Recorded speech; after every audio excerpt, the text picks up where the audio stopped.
नमस्कार दोस्तों, आज की इस वीडियो में हम बात करेंगे दिल्ली पॉलिटेक्निक के पेपर मॉडल के बारे में। क्योंकि एग्ज़ाम बहुत दिन नहीं बचा है, 8 तारीख को एग्ज़ाम है, 8 अगस्त को। तो देखो, जो हमारा दिल्ली पॉलिटेक्निक है उसका फॉर्म तो आ गया है, आप लोगों ने भर भी दिया होगा। तो उसके मॉडल पेपर की अगर बात करें तो जो हमारा मैथ होता है, मैथ से जो क्वेश्चंस आते हैं, मैथ से वो आते हैं 50 क्वेश्चंस।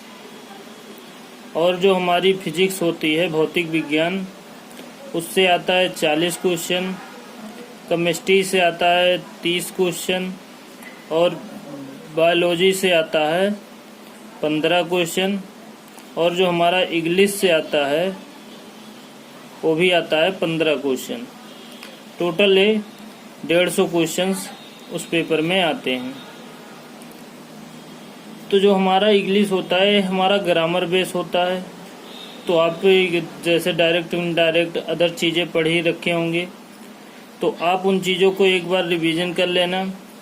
और मैं इसके लिए एक पीडीएफ भी दूंगा, कुछ जो है डायरेक्ट इनडायरेक्ट मतलब नरेशन हो गया, उसके बाद एक्टिव पैसिव हो गया, और उसके बाद पंक्चुएशन भी आता है, और बायोलॉजी भी एकदम सिंपल आता है। तो बायोलॉजी और ये एकदम सिंपल पेपर होता है, क्योंकि इससे हमें ज़्यादा नहीं मतलब होता है। जो हमारा मैथ, फिजिक्स, केमिस्ट्री तीनों कॉमन यही होता है।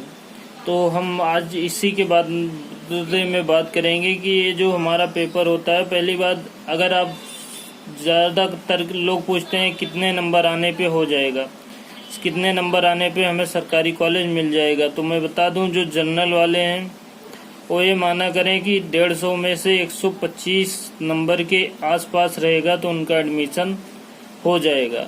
वहीं अगर आप ओबीसी से हैं तो आपका लगभग 110 नंबर मान के चलिए। अगर आप एससी एसटी कैटेगरी में आते हैं, एससी एसटी से, तो आपका जो है 90 नंबर के आसपास मिलने पे आपका एडमिशन आराम से सरकारी कॉलेज में हो जाएगा। जनरल में एक ईडब्ल्यूएस भी होता है। ईडब्ल्यूएस वालों का मान के चलो 115 के हिसाब आसपास रैंक रहती है। तो इतना नंबर लाने पे, लेकिन ये क्या होता है, हर साल कम ज़्यादा होता रहता है। क्योंकि अगर पेपर इजी हो गया तो ज़्यादा बच्चों के ज़्यादा क्वेश्चन सही हो जाते हैं, तो ये थोड़ा ऊपर नीचे होता रहता है। तो अब जो हमारा मैथ है, मैथ में हमारे बात कर लेते हैं। जो हमारा मैथ है उसमें क्या क्या हमें पढ़ना है। तो हमें मैथ में एक तो पढ़ना होता है, प्रमेय से क्वेश्चन डालता है, प्रमेय से डालता है, और बैंकिंग से आता है, रैखिक समीकरण से आता है, द्विघात समीकरण से आता है, त्रिभुज से क्वेश्चंस आते हैं जो है, और वृत्त से भी आते हैं, आयत और क्षेत्रफल से, और 3-4 क्वेश्चन प्रायिकता से भी हर साल डालता है, और हाइट एंड डिस्टेंस से भी 2 क्वेश्चंस डालता है। तो अपने पास मैथ के सबसे ज़्यादा सूत्रों पे ही देता है, जो फार्मूले होते हैं। तो अपने पास 150 सूत्र अवेलेबल हैं, जो कि अधिकांश 150 क्वेश्चन। तो हम इसमें से हर क्वेश्चन पे 2-2 क्वेश्चन करेंगे, तो हमारा ये 300 क्वेश्चन कंप्लीट होगा मैथ का। और ये 300 क्वेश्चन करने के बाद ये समझो मैथ का 30 से 35 क्वेश्चन आपका हो गया। लेकिन कुछ जैसे वृत्त हैं, अदर हैं, इनके लिए जो 15-20 क्वेश्चंस और बचेंगे उन्हें पढ़ना होता है। अब बात कर लेते हैं फिजिक्स में कि हमें फिजिक्स में क्या क्या पढ़ना होता है। तो फिजिक्स में देखो, गति के 3 नियम थे, गति के तीनों नियम हमें पढ़ने हैं। ये मैं हिंदी मीडियम वालों के लिए ही वीडियो बना रहा हूँ।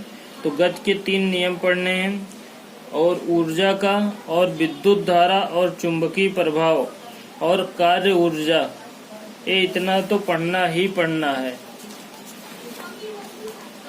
उसके बाद भी अगर आगे बात कर लेते हैं तो हाँ, इतना ही। और हाँ, दर्पण, लेंस, इन सब से हर बार क्वेश्चंस आता ही है। दर्पण हो गया, लेंस हो गया अपना, और उसके बाद विद्युत से हर बार क्वेश्चन आएगा, जो है जो हमारा एसी डीसी मोटर मतलब जनरेटर था, एसी डीसी से भी क्वेश्चंस आएंगे। और जो हमारा केमिस्ट्री है, केमिस्ट्री में क्या क्या आता है। केमिस्ट्री में एक तो जो है ये जो मेंडलीव की सारणी है, इससे क्वेश्चंस आता है। और एक धातु अधातु से आता है, धातु प्लस अधातु हो गया। इनसे क्वेश्चंस आते ही आते हैं। और जो हमारा कार्बन से हो गया, ईंधन से हो गया, धातु कर्म से भी आते हैं और परमाणु संरचना से भी आता है। और इलेक्ट्रॉनिक विन्यास पढ़ लेना और SPDF पढ़ लेना, इन सारे क्वेश्चनों से आता ही आता है। ये मैं केमिस्ट्री का था तो ये मैंने शॉर्ट में बताया था। और अब मुझे लगता है कि अब पढ़ने के लास्ट दिन आ गए हैं, क्योंकि अब पेपर हमारे 20 दिन बचे हैं। तो हम 20 ही दिन में तैयारी करेंगे। अगर आप लोग सपोर्ट करेंगे तो कंटिन्यू हम तैयारी करेंगे। और यूट्यूब पे ही नहीं, अदर भी प्लेटफॉर्म पे अब हमें तैयारी करने का समय आ गया है। तो ये तो थी नॉर्मल वीडियो। और साथ ही साथ अभी आपका पूरा फोकस आपके एग्ज़ाम पे होना चाहिए। अभी आप अपना फोकस अपने एग्ज़ाम पे रखो। जैसे ही आपका एग्ज़ाम हो जाएगा उसके बाद मैं बताऊंगा कि एडमिशन का प्रोसेस क्या होता है और हमें कौन कौन से कॉलेज लेना चाहिए और इसकी फ़ीस क्या है। तो फीस उस बहुत ज़्यादा नहीं है गवर्नमेंट कॉलेजों की, तो मैं इन्हें बताऊंगा। और अभी हमारा पूरा फोकस एग्ज़ाम पे होना चाहिए। फिर उसके बाद मैं ये भी बताऊंगा कि अगर एग्ज़ाम में हमारा सिलेक्शन नहीं हुआ तो क्या हमें प्राइवेट कॉलेज से पॉलिटेक्निक करना चाहिए। तो इन सब के लिए हम अलग से अभी बात करेंगे। अभी हमारा पूरा फोकस कहाँ होना चाहिए, अपने एग्ज़ाम पे। Okay, thank you. मिलते हैं नेक्स्ट वीडियो में।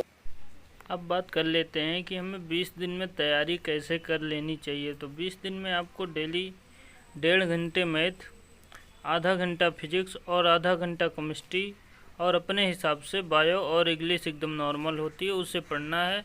और जो भी क्वेश्चन होगा, और अब वीडियो के माध्यम से नहीं, हम व्हाट्सएप पे भी लगातार जुड़ेंगे और वहाँ भी आपसे बात करेंगे। और कंटिन्यू लगातार जब तक सिलेक्शन नहीं हो जाएगा तब तक हम जुड़े रहेंगे।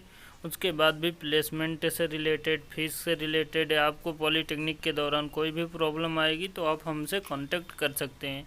इसके लिए आप हमारे नीचे जो लिंक दिया गया है या व्हाट्सएप नंबर दिया गया है उस पर आप व्हाट्सएप करके ग्रुप से जुड़ सकते हैं। धन्यवाद।